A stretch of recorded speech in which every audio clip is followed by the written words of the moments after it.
Bismillahirrahmanirrahim. Assalamualaikum warahmatullahi wabarakatuh.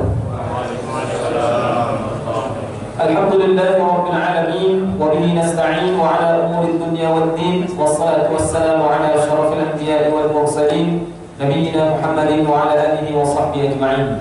Ya ayyuhalladzina amanu taqullaha haqqa tuqatih wa la tamutunna illa wa antum muslimun. Wa qala an-nabiy sallallahu alaihi wasallam khairukum man ta'allama al-Qur'an wa 'allamahu. Yang saya hormati segenap jajaran pengurus PKM, para tokoh-tokoh masyarakat, tokoh-tokoh agama, hadirin wal hadirat, kaum muslimin dan muslimat yang tidak bisa saya sebutkan satu persatu, semoga berkumpulnya kita di sini mendapatkan rahmat dari Allah Azza wa Jalla. Alhamdulillah, mari kita bersyukur kehadirat Allah Azza wa Jalla atas limpahan nikmat karunia hidayah yang Allah berikan kepada kita, di mana dengan nikmat tersebut terbuka hati kita, ringan langkah kita untuk menghadiri salah satu taman daripada taman-taman surga. Sebagaimana kata Nabi sallallahu alaihi wasallam dalam sabdanya, "Idza marartum bi riyadil jannah farta'u." Qila ya Rasulullah, wa ma riyadul jannah? Qala hilaqu dzikr. Hadis riwayat Tirmizi. Barang siapa jika kalian melewati taman daripada taman-taman surga, berhentilah, kata Nabi. Sahabat bingung, ya Rasulullah, di mana ada taman surga di dunia ini? Maka Nabi sallallahu alaihi wasallam bersabda, itulah dia majelis ilmu. Maka insya Allah kita yang hadir di sini, ya akan Allah mudahkan jalan menuju surga. Karena Rasulullah bersabda, man salaka tariqan yaltamisu fihi 'ilman, sahhalallahu lahu bihi tariqan ilal jannah. Barang siapa yang menempuh jalan untuk menuntut ilmu, dia hadir ke sini niatnya semata-mata ingin mencari ilmu agama, maka Allah akan mudahkan baginya jalan menuju surga. Amin. Maka barang siapa yang mendapatkan hidayah dari Allah, tidak ada seorang pun yang bisa menyesatkannya, dan barang siapa yang disesatkan oleh Allah, tidak ada seorang pun yang bisa memberikan hidayah. Salawat dan salam atas junjungan baginda Rasulullah sallallahu alaihi wasallam beserta keluarganya, para sahabatnya radhiyallahu anhum wa radhiyallahu. Dengan memperbanyak salawat dan salam serta mengamalkan tuntunan Rasulullah sallallahu alaihi wasallam, insyaallah kita akan meraih kemuliaan di dunia dan di akhirat, mendapatkan syafaat biidznillah taala amin ya rabbal alamin. Jamaah yang dimuliakan Allah Azza wa Jalla, kita lanjutkan kajian kita, di mana sebelumnya kita sudah jelaskan bagaimana ya sahabat Abu Bakar radhiyallahu anhu. Sekarang kita masuk kepada judul berikutnya, kedudukan sahabat Abu Bakar di sisi Rasulullah sallallahu alaihi wasallam. Bagaimana kedudukan sahabat Abu Bakar di sisi Rasulullah sallallahu alaihi wasallam? Disebutkan dalam hadis dari sahabat Abu Darda radhiyallahu anhu, dia berkata, "Aku sedang duduk bersama Nabi sallallahu alaihi wasallam. Tiba-tiba datanglah sahabat Abu Bakar dengan terkokoh-kokoh sambil memegang ujung kainnya sehingga lututnya, betisnya terlihat. Jadi sambil megang ujung kainnya jalan terkokoh-kokoh. Maka Nabi sallallahu alaihi wasallam bersabda, lihatlah sahabat kalian, dia pasti punya masalah penting. Ya, sehingga tidak biasanya dia datang seperti ini. Maka ya Abu Bakar mengucapkan salam kepada Rasul. Sesudah itu Abu Bakar berkata, "Ya Rasulullah, antara aku dengan Ibnu Khattab, maksudnya antara aku dengan Umar ada masalah. Ya, ada terjadi sesuatu perselisihan di antara kami, dan aku terlanjur menghinanya dan aku menyesal. Aku memintanya untuk memaafkanku, tapi dia tidak berkenan memaafkanku. Maka aku datang ke sini, maksudnya damaikanlah kami ya Rasul. Ya, suruhlah dia memaafkanku." Maka Nabi sallallahu alaihi wasallam bersabda, "Yaghfirullahu laka ya Abu Bakar." Semoga Allah mengampunimu wahai Abu Bakar. Dan doanya Rasul adalah makbul. Nabi mengulanginya sampai 3 kali. Kemudian mendengar itu Umar pun merasa juga menyesal. Ya, kok sampai seperti itu antara aku dengan Abu Bakar As-Siddiq. Lalu dia datang ke rumah Abu Bakar dan bertanya, apakah Abu Bakar ada di sini? Jadi Umar pun mau datang minta maaf. Keluarganya menjawab, tidak, Abu Bakar tidak ada di rumah. Maka Umar pun datang kepada Nabi, sementara wajah Nabi terlihat seperti marah. Sampai-sampai Abu Bakar merasa kasihan kepada beliau, maksudnya kasihan kepada Umar bin Khattab radhiyallahu anhu. Lalu Abu Bakar berlutut dan berkata, "Ya Rasulullah, akulah yang buat salah ya Rasul, akulah yang buat salah." Maka Nabi SAW bersabda, mari kita simak sabda Nabi. Inna Allaha ba'athani ilaikum faqultum kadzabta wa qala Abu Bakar shadaq. Sesungguhnya Allah mengutusku kepada kalian, lalu kalian berkata engkau berdusta, sementara Abu Bakar berkata engkau benar. Jadi di awal dakwah Nabi, orang yang membenarkan dakwah Nabi siapa? Abu Bakar As-Siddiq radhiyallahu anhu. Kemudian wawasani bi nafsihi wa malihi. Abu Bakar telah membantuku dengan jiwa dan hartanya. Jadi Abu Bakar lah yang membantuku dalam mengembangkan dakwah ini dengan jiwa dan hartanya. Fahal antum tariku li sahibi? Apakah kalian berkenan membiarkan sahabatku untukku? Sampai kata Nabi, apakah kalian berkenan membiarkan sahabatku untukku? Artinya, apakah kalian bisa untuk tidak menyakiti dia? Kira-kira seperti itu. Fahal antum tariku li sahibi? Sampai Rasul mengulanginya 3 kali. Apakah kalian berkenan membiarkan sahabatku untukku? Maka setelah sabda Nabi itu, tidak ada satu orang pun sahabat yang berani menyakiti Abu Bakar As-Siddiq radhiyallahu anhu. Hadis riwayat Bukhari. Jamaah yang Allah Azza wa Jalla, apa hikmah yang bisa kita ambil dari hadis ini? Yang namanya berteman, bersahabat, pasti suatu saat ada perselisihan. Ya. Tapi bagaimanapun perselisihan orang beriman, pasti di hatinya ada penyesalan. Ya. Walaupun yang salah dalam kejadian ini Umar, tapi Abu Bakar, ya, yang dia ingin juga meminta maaf supaya persahabatan mereka, ya, tidak renggang. Begitu juga Umar, sesudah selesai permasalahan, dia juga merasa menyesal. Inilah orang beriman. Kalau kita terjadi pertengkaran, kita sama-sama ngaji, sama-sama muslim, sama-sama punya misi untuk berdakwah, terjadi perselisihan di dalam sebuah perkumpulan, sebuah PKM atau apa yang namanya seorang muslim, maka jangan sampai nanti kita timbul dendam atau merasa kita membenarkan diri kita sendiri. Akulah yang benar, tidak, tapi hendaklah kita muhasabah. Itu hikmah yang pertama. Hikmah yang kedua, ketika ada permasalahan, carilah orang yang bisa dituakan untuk menyelesaikan masalah. Dalam hal ini adalah Rasulullah Sallallahu Alaihi Wasallam. Ya. Jadi yang kita datangi siapa? Ulama, ustadz atau tokoh yang bisa mendamaikan. Jangan terjadi perselisihan di antara kita, malah kita sampaikan kepada yang lain. Aku nggak senang kali aku sama dia. Nanti akan timbul malah permasalahan. Apalagi yang tempat kita curhat tadi bukan bisa menyelesaikan, malah makin memanas. Iya, sama, aku nggak suka ini model itu. Akan jadi panjang ceritanya. Jadi ketika ada permasalahan di antara kita, di antara orang beriman, datangi orang yang bisa menyelesaikan. Makanya biasanya dalam sebuah organisasi kepengurusan itu ada namanya apa? Penasehat. Ini Pak ya. Ada ketua, ini ada penasehat, ada pembina, ya. Yang pembina ini untuk membina, bukan pembinasaan ya, bukan untuk membinasa. Jadi menggunakan Allah Azza wa Jalla. Jadi Rasulullah SAW bisa menyelesaikannya. Ya, itu hikmah yang kedua. Hikmah yang ketiga, kalau kita ditunjuk untuk menyelesaikan masalah, jangan salahkan salah satunya. Seperti Rasul nggak menyalahkan satu, kau yang salah, kau yang benar. Ya, namanya ada permasalahan biasa sebagai seorang mukmin pasti ada perselisihan. Ya. Karena perselisihan itu bukan perkara-perkara besar, perkara-perkara kecil. Bisa jadi karena lupa ngirim SMS, hadirilah undangan akikah misalnya, hadirilah undangan walimatul urus, ada pada SMS. Memang aku tak dihargai lagi di sini. Ini biasa, ya perkara-perkara seperti itu jangan sampai itu menjadi permasalahan. Agar jangan melihat Allah Azza wa Jalla. Yang keempat, semangat untuk memaafkan. Lihatlah Abu Bakar As-Siddiq. Begitu juga Umar bin Khattab radhiyallahu. Sampai seorang sahabat sejati itu dia nggak ingin sahabatnya terus menerus melakukan dosa. Sampai berlutut Abu Bakar, ya Rasulullah, akulah yang salah ya Rasul. Abu Bakar tidak mengatakan ya Rasul dia yang salah, aku yang benar. Aku yang salah ya Rasul, maafkanlah dia ya Rasul. Karena Abu Bakar melihat wajah Rasul merah, melihat Umar bin Khattab radhiyallahu anhu. Ini banyak hikmah yang bisa kita ambil di dalam menyelesaikan sebuah permasalahan. Dan pada intinya, lihatlah kedudukan Abu Bakar di sisi Rasulullah. Sampai sesudah itu tidak ada sahabat lagi yang berani menyakiti Abu Bakar As-Siddiq radhiyallahu anhu. Aku datang kepada kalian berdakwah, kalian katakan aku pendusta. Sahabat kalian inilah yang mengatakan engkau benar.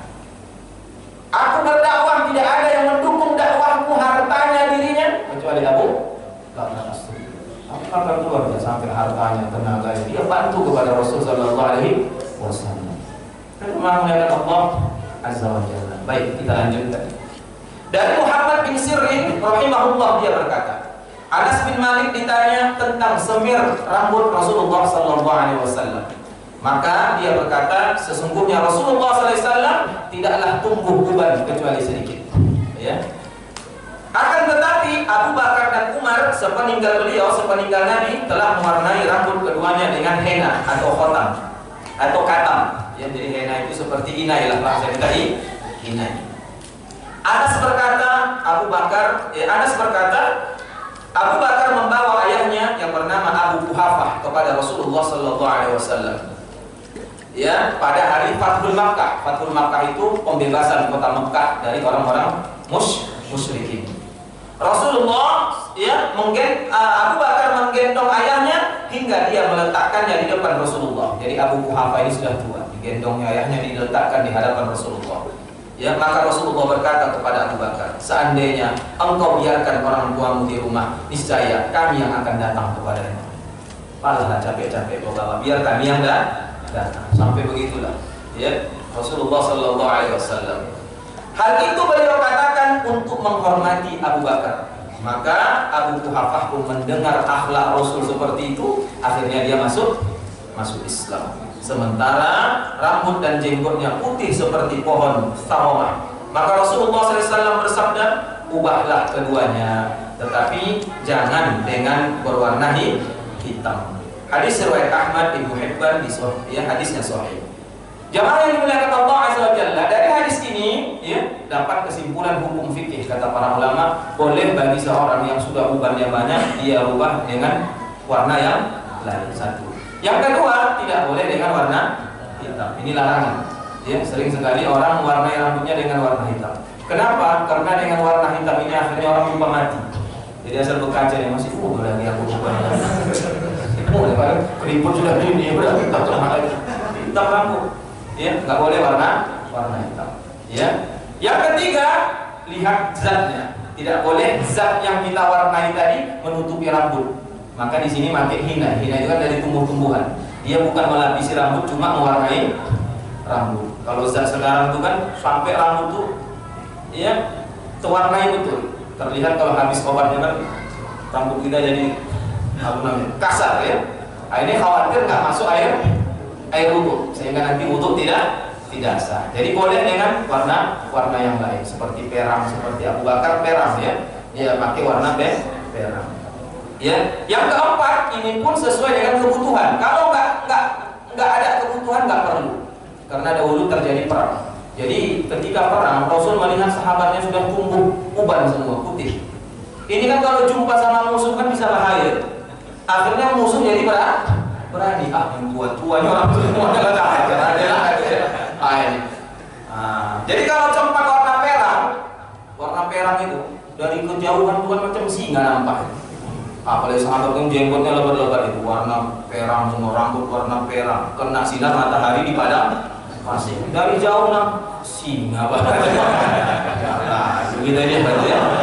Tapi coba kalau putih-putih, udah tua ini ada ya. Jadi boleh diwarnai selain warna hitam. Jadi bapak kalau mewarnai untuk apa dia? Untuk apa? 4. Yang kelima, lihat kondisi. Jika di masyarakat orang yang memerangi rambut itu dianggap suatu hal yang aneh, malah dianggap macam preman atau apa, enggak disunahkan kita mewarnainya. Bayangkan sampai ngaji di perang, semua orang tuh preman. Jadi lihat kondisi, ya lihat kondisi. Nah itu yang saya pahami, ya yang kita pahami. Para ulama menyebutkan seperti itu. Jangan sampai masalah ada yang buruk tiba-tiba besok sudah warna perang. Karena yang lain kan belum paham tentang agama. Lalu kita sunnah ini Pak, sunnah ini kalau nyontohkan kepada murid yang nggak beres ini kan orang pula nanti kan. Nah, apalagi sekarang kan yang perang-perang itu anak paham, anak ini, ya. Nah, dengan pakai ini. Padahal itu sunnah Nabi. Tapi ketika sunnah itu malah menimbulkan fitnah di tengah masyarakat, maka memundurnya lebih baik sampai masyarakat itu paham. Demikian yang dijelaskan oleh para ulama, ya. Nah, jangan melakukan Allah Azza wa Jalla, apalagi sunnah tadi tidak sampai jatuh kepada wajib. Ini harus diperangi, nah, ya, nggak sampai wajib. Nah, jadi lihat kondisi. Jadi jangan melakukan Allah Azza wa Jalla. Hikmah yang kelima dari kisah ini bahwa perang itu adalah tipu daya, siasat, ya, tipu daya. Maka orang kalau perang itu siapa yang pandai menipu dialah yang akan menang, ya, menang. Jangan melakukan Allah Azza wa Jalla. Padahal kekuatannya nggak malah hebat-hebat kali. Kalau kita lihat dalam dunia modern sekarang, tapi kadang setiap tahun mengeluarkan alat-alat perangnya, ya, bawa ini, kadang-kadang nggak berfungsi ya, tapi harus keluarkan untuk nakuti orang, tengok, jangan kau main-main dengan negara lain. Kami punya ini, punya itu, ya. Nah, jadi jangan melihat Allah Azza wa Jalla. Kita ingat dulu Irak kan, sampai mengeluarkan nuklir, bukan ada yang berfungsi, ya. Nah, ini sebagai apa? Nakut-nakut. Kalau zaman sekarang korsel, korup ya, korup itu kan tiap tahun yang meluncurkan, ya, nuklir, ya. Tujuannya untuk apa? Untuk menjaga negaranya dengan menunjukkan itu jangan main macam-macam. Kami punya, nah ini ya, senjata ini. Nah, itu dalam dunia perang, ya, dalam dunia perang, siasat perang. Makanya Rasul katakan rubah warna uban kalian, ya, kecuali warna hitam. Warna hitam itu, ya, keringat mati ya. Jangan melihat Allah Azza wa Jalla. Baik, kita lanjut kisah berikutnya. Dari Amr bin As radhiyallahu anhu, dia berkata, aku berkata kepada Rasulullah sallallahu alaihi wasallam, ya Rasulullah, siapakah orang yang paling engkau cintai dari golongan wanita? Nabi menjawab, ialah ibunda Aisyah. Aku bertanya, dari kaum laki-laki siapa ya Rasul? Ayahnya, kata Nabi sallallahu alaihi wasallam. Siapa ayah ibunda Aisyah? Abu Bakar As-Siddiq radhiyallahu anhu. Hadis riwayat Muslim dan Tirmizi. Tapi Ustaz, dalam hadis yang lain ibunda Khadijah. Ini pertanyaannya orang yang masih hidup. Ya, orang yang masih hidup ya jelaslah ibunda Aisyah. Tapi kalau ditanya di antara ibunda Aisyah dan Khadijah, Nabi akan pilih Khadijah dari sisi kedudukan dan lain sebagainya. Sampai ibunda Aisyah itu cemburu karena Rasul selalu menyebut nama Khadijah. Tapi kalau orang yang masih hidup, Nabi mencintai Aisyah. Sampai istri-istri Rasul yang lain paham Rasul itu, ya, paling suka kepada ibunda Aisyah. Tapi bukan berarti Rasul nggak adil dengan istri-istri yang lain. Kenapa? Karena dalam urusan cinta itu tidak bisa dibagi rata. Ya, yang bisa dibagi rata itu materi. Tapi kalau cinta tidak bisa. Sama halnya bapak punya anak 10. Kira-kira sama nggak cintanya sama 10 anak itu? Enggak. Anak pertama asal nengoknya awak tak naik darah tinggi awak. Ya. Asal nampak muka anak pertama, naik darah tinggi. Nah, itu ya. Anak yang kedua asal nengoknya naik gula awak. Anak ketiga mau setuh, ya. Nengok anak keempat sejuk aja awak. Walaupun awak cinta kepada anak yang keempat, tapi nggak boleh awak nggak adil dengan anak yang lain. Itu nggak boleh. Ya. Tetap awak harus rata dalam urusan materi. Awak pulang bawa jus, nak awak panggil anak keempat, awak kasih jus, anak lain yang mau. Nanti bisa menimbulkan permusuhan. Nggak boleh. Akhirnya sepakat 3 orang kita bunuh aja lah deh kita ini. Habis itu. Kenapa? Karena timbul permusuhan. Maka di masa Nabi dulu ada seorang sahabat bertanya, ya Rasulullah, aku menghadiahkan seorang budak kepada anak. Rasul mengatakan, anak yang lain dapat nggak? Nah, jangan timbulkan permusuhan di antara anak. Nah, ini ya. Jadi nggak boleh. Anak pertama berikan ini, anak kedua tidak. Itu timbul nanti permusuhan. Mungkin nggak ditunjukkan orang yang di hati mereka kan. Tak kala kita meninggal ini rusuh. Dialah kau yang disayang ayahku, aku tidak. Ini ya, bisa rusuh. Nah, makanya cinta itu nggak bisa dibagi rata karena dia sesuatu yang terpendam. Tapi yang dibagi rata adalah materi. Maaf melihat Allah Azza wa Jalla. Selesai, sekarang kita masuk. Abu Bakar dipanggil dari pintu 8 surga. Jadi surga itu ada 8 pintu. Abu Bakar di 8 pintu itu ada namanya. Nah, ini kita lihat hadisnya. Dari sahabat Abu Hurairah radhiyallahu anhu, dia berkata, aku mendengar Rasulullah sallallahu alaihi wasallam bersabda, "Man anfaqa zawjayn min syai'in min al-asya' fi sabilillah, du'iya min abwabil jannah." Siapa yang menginfakkan sepasang hartanya, maksud sepasang hartanya ini yaitu 2 dirham dan dinar, ya, dan makanan. Jadi dia menginfakkan harta uangnya dan menginfakkan makanan juga. Kata Nabi, siapa yang menginfakkan sepasang hartanya dari segala sesuatu untuk digunakan di jalan Allah, maka dia akan dipanggil dari pintu-pintu surga. Ya, ya abadallah, hadza khair. Wahai hamba Allah, ini adalah kebaikan. Faman kana min ahli shalah, du'iya min babis shalah. Siapa yang rajin salat akan dipanggil dari pintu salat. Jadi surga itu ada pintu yang khusus akan dimasuki orang-orang yang salat. Ya, du'iya min abwabis salat, dari pintu salat. Wa man kana min ahli jihad, du'iya min babil jihad. Barang siapa yang masuk surga karena jihadnya, maka dia dipanggil dari pintu jihad. Karena kita kan nggak tahu amalan mana yang memasukkan kita ke surga. Ya, amalan mana yang membuat Allah senang memasukkan kita ke surga. Nah ini, wa man kana min ahli shadaqah, du'iya min babis shadaqah. Barang siapa yang masuk surga karena sedekahnya, dia dipanggil dari pintu sedekah. Wa man kana min ahli siyam, du'iya min babis siyam. Siapa yang ahli puasa, dia akan dipanggil dari pintu puasa. Ya, pintu puasa itu ada namanya, yaitu Babir Rayyan, pintu Ar-Rayyan. Nah, jamaah muliakan Allah Azza wa Jalla. Maka mendengar hadis ini, sahabat Abu Bakar berkata, seseorang dipanggil dari satu pintu, dari pintu-pintu tersebut tidaklah masalah, sebab satu pintu saja itu sudah nikmat, kata Abu Bakar. Satu pintu saja sudah nikmat. Akan tetapi, adakah orang yang dipanggil dari semua pintu tersebut? Rasulullah bersabda, ya, dan aku berharap engkaulah orang tersebut di antara mereka, wahai Abu Bakar. Dan harapan Nabi adalah doa.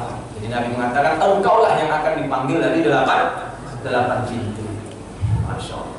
Jadi dari pintu sholat, Abu Bakar pun sholatnya luar biasa. Dari pintu sedekah, Abu Bakar pun sedekahnya luar biasa. Karena kan amalan kita beda-beda. Ada yang rajin sholat, tapi urusan sedekah agak pikir-pikir, begitu ya. Tapi kalau urusan sholat, semua sholat dihajar. Sholat sunnah ini itu. Tapi kalau urusan sedekah pilih-pilih. Sholat 1.000, 50.000, 20.000, 5.000, 1.000, ada 2.000, 1.000 lah, ada 1.000 ya. 1.000 ada yang berkilat, ada yang berselisiban lah. Tapi kalau urusan sholat, Fatihah, Qobliyah, sholat duha, sholat tahajud, akhirnya dipanggil dari pintu sholat. Ya. Ada yang sholatnya biasa-biasa. Kalau Ba'diyah, Qobliyah, ya paling Al-Fatihah saja udah ruku sujud. Tapi kalau urusan puasa, puasa ini, puasa itu, dipanggil dari pintu puasa. Jadi kita nggak tahu apa amalan yang buat kita istimewa. Abu Bakar semuanya istimewa. Urusan sholatnya dia nomor 1, urusan zakat dia nomor 1. Jadi susah. Makanya kata Nabi, engkau dipanggil dari 8 pintu. Ya, dari 8 pintu.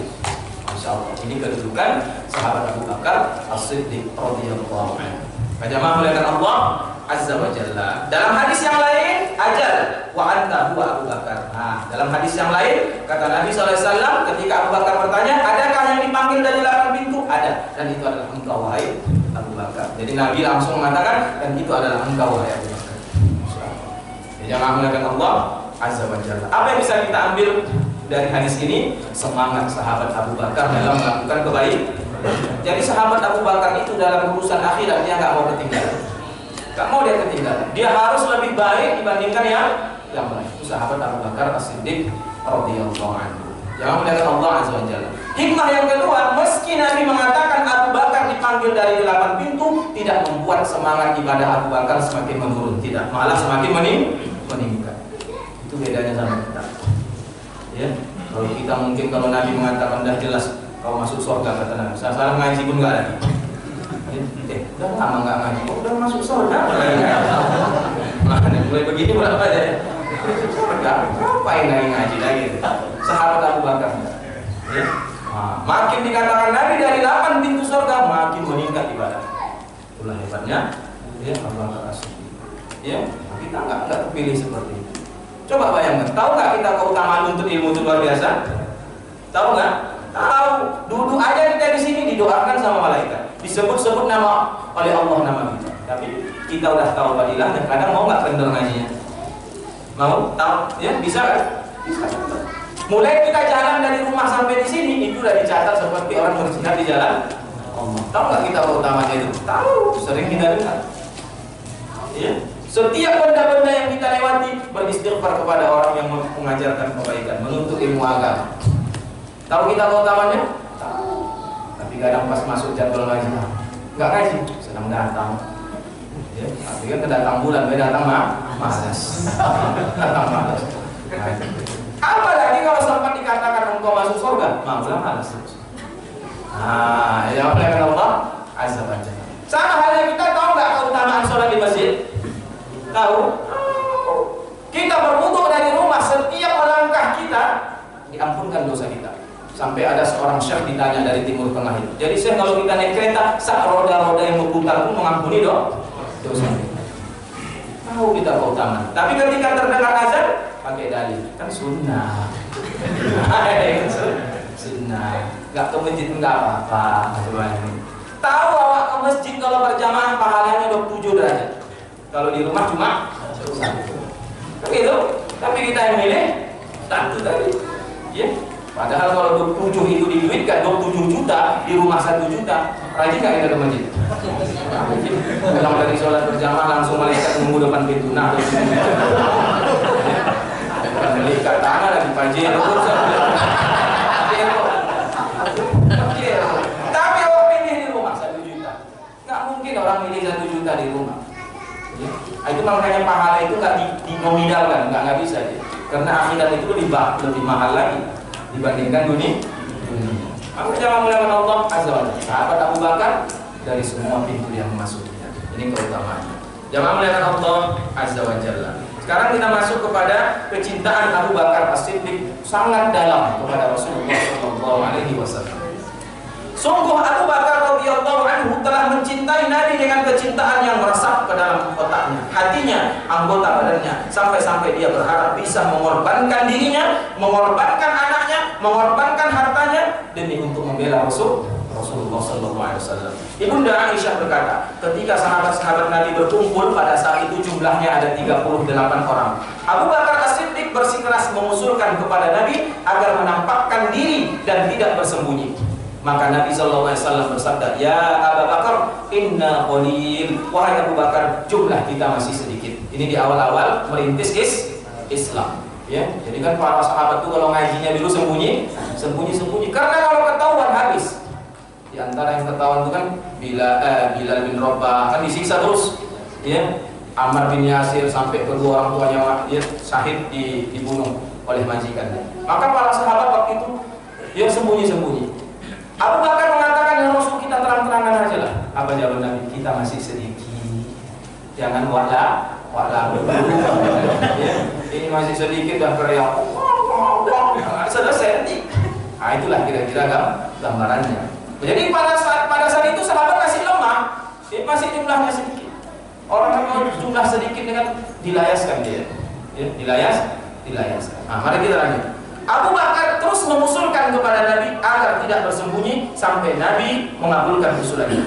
Kaum muslimin akhirnya berpencar di masjid, masing-masing bersama keluarga besarnya. Lalu Abu Bakar berdiri berkhutbah di hadapan orang-orang yang hadir, sedangkan Rasulullah SAW sendiri duduk. Abu Bakar menjadi khatib pertama yang menyeru kepada Allah dan kepada Rasulullah SAW. Maka kaum musyrikin langsung menyerbu Abu Bakar dan kaum muslimin. Udah hebat, orang bilang diserbu langsung ya sama orang kafir. Mereka dipukuli di sudut-sudut masjid.